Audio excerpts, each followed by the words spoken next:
Dimana kadang-kadang kondisi ketika keinginan kita sama maunya Allah itu nggak ketemu. Dalam contoh sehari-hari aja, mau jalan sama seseorang, hujan misalnya. Apain lagi? Mau beli handphone baru, ternyata usaha kita yang tadi kita udah pikirin ada untungnya malah rugi. Mau jalan-jalan keluar kota, pasangannya sakit. Dan banyak, kadang-kadang penyebabnya sepele banget, tapi bikin kita kecewa. Nah, gimana caranya kalau kondisinya kayak gitu? Sama kayak para sahabat dulu dalam perjalanan umroh. Pengen umroh, ternyata udah sampai di perbatasan kota Mekah, gak boleh masuk, disuruh pulang lagi ke Madinah. Itu kan diceritain dalam surat Al-Fatihah tentang perjalanan umroh yang berakhir dengan malah perjanjian Hudaybiyah. Niatnya pengen umroh, tapi endingnya perjanjian. Yang isi perjanjiannya, poin-poinnya kayaknya ngerugiin umat Islam banget. Tapi kan Allah punya rencana, dan rencana Allah pasti yang terbaik daripada rencana kita. Masalahnya gimana kita bisa ridho, bisa rela kalau kondisi itu terjadi dalam hidup kita. Kita sih yakin, ini adalah qadarullah, keinginan Allah. Tapi bikin kita yakin itu jadi berbuah, yakin itu kan kayak pohon ya. Iman itu adalah pohon. Gimana biar pohon ini berbuah? Salah satu buahnya itu adalah sifat ridho, sifat nerima.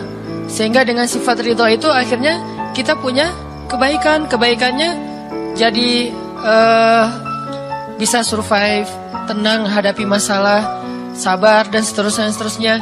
Nah, gimana caranya?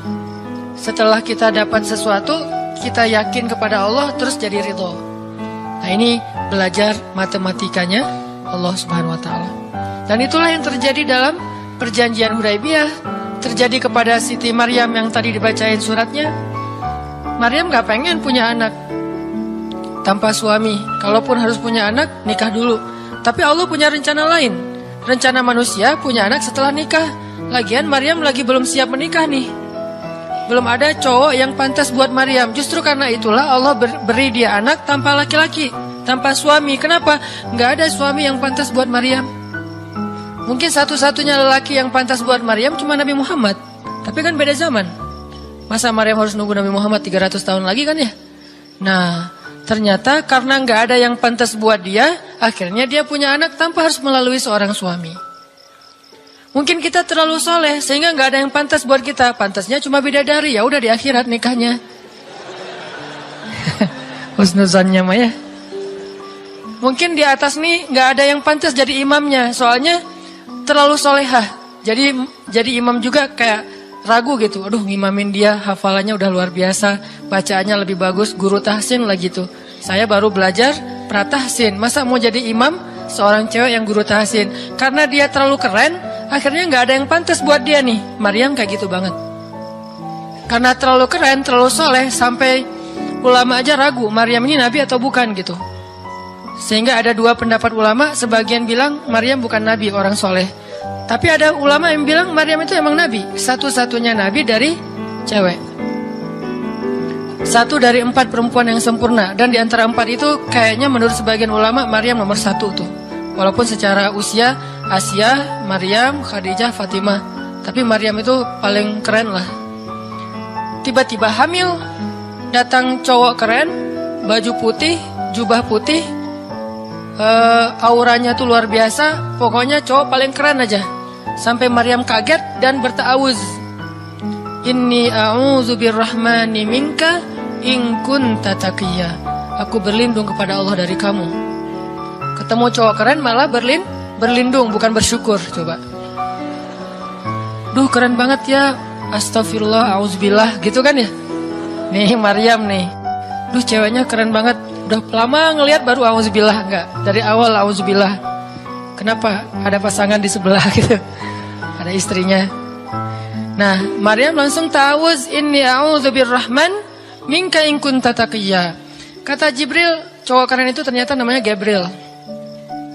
Kata Gabriel, innama ana rasulu rabbik liahaba laki ghulaman zakiya. Jangan takut Maryam, aku itu utusan Tuhanmu, artinya malaikat yang pengen ngasih kamu anak yang sangat suci.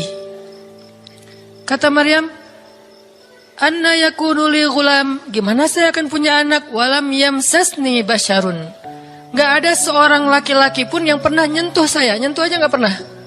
Walam aku baghiyya, dan saya juga tidak pernah merendahkan diri depan laki-laki, artinya berbuat dosa.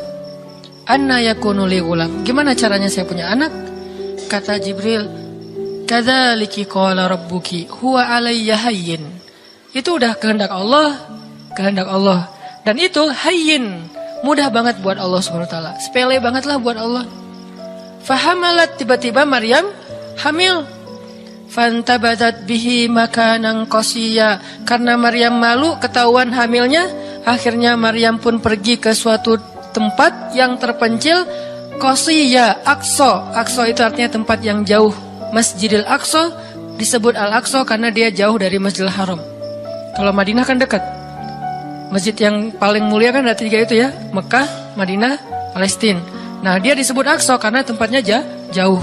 Makanan qasiyya, tempat yang sangat jauh, terpencil, nggak ada siapa-siapa. Fantabadat bihi makanan qasiyya. Fa'aja ahal makhadu. Tiba-tiba dia udah harus ngelahirin setelah sekian bulan, mungkin 9 bulan.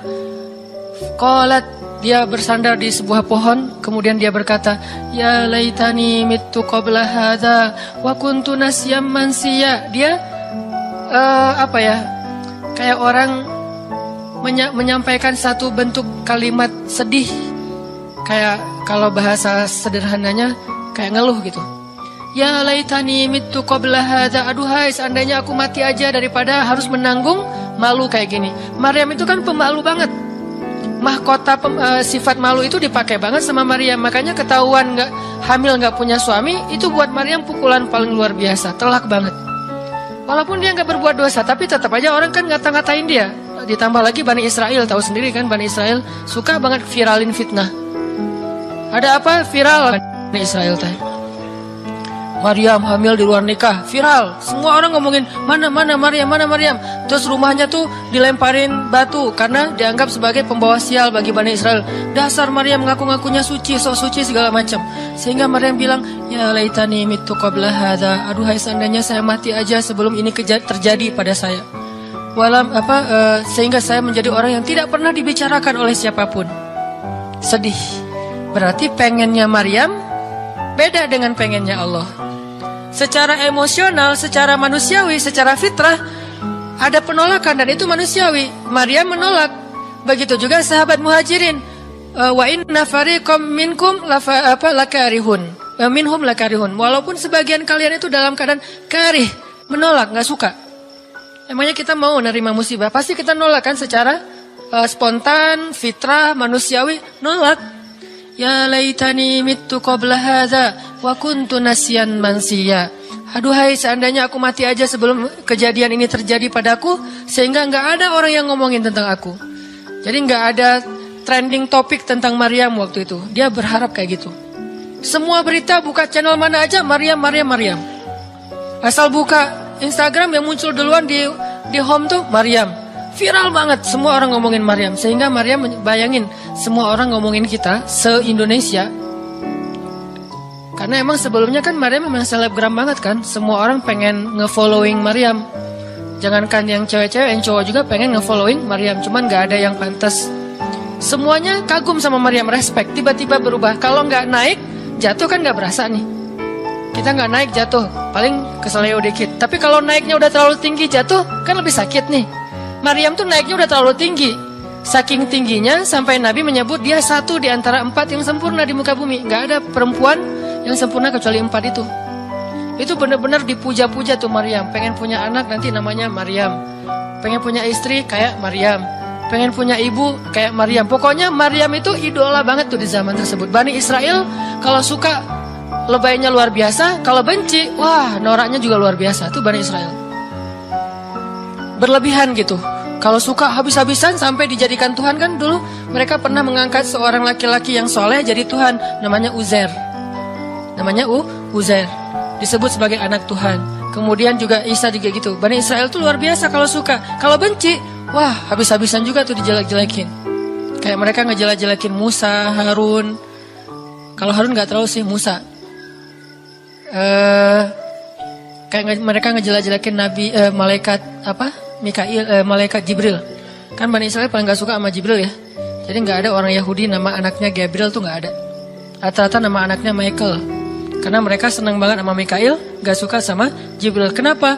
Jibril itu kalau turun pasti bawa perintah. Wahyu kan? Jibril mah hese, bawa perintah wae gitu. Bawel Jibril menurut mereka. Kalau Mikail keren, bawa rezeki, bawa rahmat, bawa apa. Sehingga mereka senangnya sama Mikail. Dibikinlah film Jin versus Gabriel. Malah gak yang baik itu waktu itu Jin. Kan banyak tuh film-film kayak gitu tuh. Itu memang dari dulu kayak gitu. Nah, Maryam naik tinggi, dipuja-puja semua orang. Maryam, kalau ketemu Maryam, fall back dong, gitu-gitu pada. Wah, pokoknya heboh aja sama Maryam. Tiba-tiba ada kasus, Maryam kan jatuhnya dalam banget sehingga Maryam tuh nggak siap perasaannya. Bukan karena dia sombong dan senang dipuja, tapi memang dia orang yang selama ini nggak melakukan kesalahan apapun, tiba-tiba dihadapkan dengan tuduhan yang sangat-sangat menyedihkan. Mirip dengan yang dialamin oleh Aisyah dituduh selingkuh. Orang sekelas Aisyah dituduh selingkuh kan berat banget.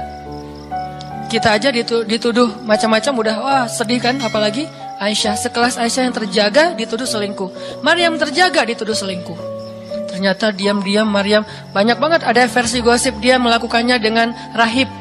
Ada gosip melakukannya sesama murid di Al-Aqsa, ada gosip melakukan dengan Zakaria, banyak gosip. Berat banget buat Maryam sehingga Maryam mengatakan ya laitani mittu qabla hadza wa kuntu nasiyan mansiya. Aduhai seandainya aku mati aja. Aduhai seandainya dulu aku nggak bikin akun Instagram, pasti nggak akan jadi apa-apa gitu. Nyesel udah punya akun. Udah gitu banyak lagi yang ngomongin. Akhirnya turun ayat. Turun lagi Jibril. Turun malaikat. Fanadaha min tahtiha alla tahzani qad ja'ala rabbuki tahtaki sariya. Dipanggillah Maryam oleh malaikat itu. Ya Maryam, la tahzani. Kalau Abu Bakar, la tahzan. Kalau Maryam, la tahzani. Dua orang yang disebutkan kalimat la tahzan di dalam Al-Quran. La tahzan, innallaha ma'ana. Siapa? Abu Bakar. Kalau Maryam, la tahzani, qad ja'ala rabbuki tahtaki sariya. Jangan sedih wahai Maryam, gak usah khawatir. Allah udah memunculkan mata air di bawah kakimu. Artinya Allah yang akan merawat kamu, Allah yang akan ngebelain kamu, Allah yang akan deketin kamu, Allah bersama kamu wahai Maryam. Apa pelajarannya di sini teman-teman? Ketika Allah menggunakan logikanya yang kita tidak bayangkan, yang awalnya kita tolak, itu artinya Allah sedang memberikan kita kesempatan hanya akan ditolong oleh Allah saja, tidak oleh makhluk. Ketika Allah menempatkan kita dalam suatu situasi yang sulit, yang sampai bikin kita kehabisan ide nih gimana cara keluar dari situasi ini, itu berarti Allah lagi ngasih kita kesempatan masuk dalam sebuah situasi yang tidak ada yang bisa nolong kita kecuali Allah. Allah pengen nolong sendiri. Dan pertolongan Allah itu ajaib. Tapi kalau Allah tempatkan kita dalam sebuah situasi yang kita masih berpikir dan menemukan beberapa jalan walaupun belum pasti bisa, berarti kita masih diberikan kesempatan yang nolong kita itu makhluk. Oh, minta tolong ke si fulan, minta tolong ke si fulan. Tapi begitu kita mentok, kenapa ya kok berat banget nih masalah saya? Berarti Allah lagi menempatkan kita di sebuah situasi yang Allah sendiri yang akan menolong kita. Itulah perang Badar, itulah perang Ahzab, itulah Hudaybiyah, itulah Maryam, itulah banyak kisah kayak gitu. Situasi yang kayak udah mentok banget, yang gak pernah kita bayangkan, yang kita awalnya pasti nolak secara spontan, berarti Allah lagi nempatin kita di sebuah situasi yang Allah pengen men-treat kita langsung sendiri, gak mau pakai yang lain. Qad ja'ala rabbuki tahtaki sariya. Allah sendiri yang akan memunculkan mata air di bawah kakimu wahai Maryam. Ayub juga kayak gitu. Semua dokter datang habis uang Ayub untuk biaya dokter tapi gak sembuh. Kenapa? Allah gak pengen kesembuhannya dengan cara-cara yang kebayang oleh Ayub. Allah gak pengen kita dapat jodoh dengan cara yang kebayang oleh kita. Reunian, stalking Instagram, salah ngambil kebab. Pokoknya yang kebayang sama kita itu nggak akan. Kenapa Allah pengen ngasih kita cara yang cuman Allah sendiri yang tahu, dan itu surprise, dan itu istimewa banget. Apa itu? Kalau saya tahu berarti bukan surprise kan? Tunggu aja, masing-masing punya rahasia sendiri-sendiri. Dan ini yang bikin kita terus berharap. Sehingga Maryam tiba-tiba ngelihat di bawah kakinya sama Isa udah ada mata air. Minumlah dari mata air itu. Terus kata Allah, wa huzzi ilaiki bijid'in nakhlah tusaqit alaiki rutban janiyya. Ya Maryam, goyangkan pohon kurma yang ada di sebelahmu. Kan dia tadi bersandar di pohon kurma pas ngelahirin. Terus disuruh goyangin tuh pohon kurma. Saya pernah bilang, bayangin gimana seorang perempuan yang baru ngelahirin, yang lagi lemah, disuruh goyangin pohon kurma. Pohon kurma itu ukuran diameternya sebesar meja ini nih. Lebih besar daripada diameter pohon kelapa. Bayangin, ngegoyang pohon kurma sebesar ini, seorang perempuan, goyang gak tuh pohon? Gak bakal. Laki-laki aja gak goyang, apalagi sendiri. 10 orang laki-laki aja ngegoyang pohon kurma segede ini, belum tentu goyang. Goyang aja enggak, apalagi sampai ngejatuhin buah kurma. Kalau buah kurma yang udah tua jatuh masih mending, nih yang muda jatuhnya tuh. Berarti kan goyangnya lumayan tuh. Berapa skala Richter ya? Yang muda jatuhnya rutoban janiyya, bukan kurma yang tamar, yang udah tua, yang udah emang dihembus juga pakai angin jatuh, enggak. Wahuzzi, goyangkan pohon kurma itu ya Maryam. Apakah Maryam berpikir Allah kalau ngasih perintah yang logis deh? Enggak kan? Kan Allah tahu ini pohon kurma dan saya baru ngelahirin, masa disuruh goyang? Enggak. Logika kayak gini, pertanyaan kayak gini nggak muncul dari orang yang udah pasrah banget sama Allah, yakin kalau Allah yang perintahkan, lakukan aja deh. Gak usah tanya gimana nanti hasilnya, itu bagian Allah, bagian kita ngelakuin apa yang Allah perintahin, disebut dengan ikhtiar. Kadang-kadang ikhtiarnya nggak nyambung dengan hasil, tapi Allah suruh, ya udah lakuin aja. Maryam pegang tuh pohon, baru digoyang dikit udah langsung berguncang. Tusakit alaiki, jatuhlah, bukan jatuh, berjatuhanlah. Berarti banyak nih. Berjatuhanlah untukmu rutoban janiyya, buah-buah kurma yang masih muda tapi manis. Artinya apa? Hasilnya Allah yang pilih. Kurma yang mana yang mau jatuh, dengan rasa apa yang mau jatuh, yang jaraknya sekian dari tempat duduknya yang Maryam yang akan jatuh. Allah yang menentukan hasil. Tugasnya Maryam cuma ngegoyangin dong, walaupun gak mungkin akan terguncang. Ini iman. Belajar iman. Allah yang suruh, ya sudah saya lakukan. Allah suruh ikhtiar, ya saya ikhtiar. Allah suruh berobat, ya saya berobat. Tapi hasilnya Allah yang nentuin kayak gimana caranya. Akhirnya rutoban janiyya, berjatuhan. Kata Allah, fakuli washrobi wa qarri aina. Makanlah Maryam, minumlah Maryam, dan bersenang hatilah kamu dengan semua ini. Sehingga kata Nabi komen setelah baca ayat ini nih. Nabi komen Nabi apa? Kurma dan manusia itu ada hubungan sejarah. Diciptakan dari jenis tanah yang sama. Jadi pohon-pohon lain itu jenis tanahnya beda. Cuman satu yang mirip dengan manusia, jenis tanahnya kurma. Sehingga salah satu yang cepat merecovery seorang perempuan yang baru ngelahirin adalah makan rutoban janiyya, kurma yang yang muda tapi manis. Jangan dikasih ke bayinya ya, keselak, bahaya. Kasih ke ibunya. Kalau ke bayinya, tamar, kurma yang udah tua, terus dikunyah sama bapaknya, dengan syarat bapaknya udah gosok gigi. Jangan habis makan bala-bala, cengek, makan kurma, kasih ke bayi. Kasih ke bayi yang tua, kasih ke ibunya yang muda. Dan itu cepat merecovery seorang perempuan. Kata Nabi, di situ ada obat dari penyakit. Intinya teman-teman, kayak gitu ternyata cara Allah. Ini logika Allah nih.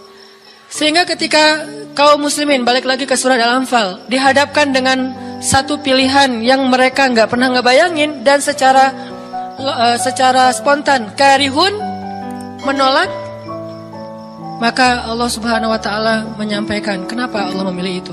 Karena kata Allah, tujuan dalam pencegatan ini bukanlah mengambil harta, tetapi untuk menunjukkan mana yang benar, mana yang batil.